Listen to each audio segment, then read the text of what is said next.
امروز اومدم در تورنتو کانادا این لباس زیبا و با اصالت رو به دنیا بشناسونم، چرا که این لباس زیبا متعلق به قشقایی‌های عزیز هستش و چرا در کانادا میخوام این کارو بکنم؟ به خاطر اینکه کانادا کشوری هستش که کمانی ملیت‌های مختلف گرد هم اومدن و نیازه که همه دنیا بدونن که چنین لباس زیبایی متعلق به قشقایی‌های عزیز هستش.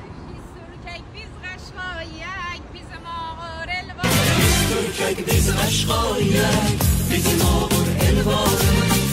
Ağzımız için her şeyin, şekerpeyin dilvarımız. Bizim elde gümüş bizler, kalem başlara lazımlar. Yolcuna taşıyız bizler, yolcuna dağılmarız. İki nergiz, iki sumbul, şeyda bulbul bir kızılgul. Yüzüfeli tekin bulbul, sultan kimin gül bağrımız. Davud Tekin sitar çalan, hakkayet Cangir Khan. Mahzun kimin sırrı nehan, Mecnun abimaz.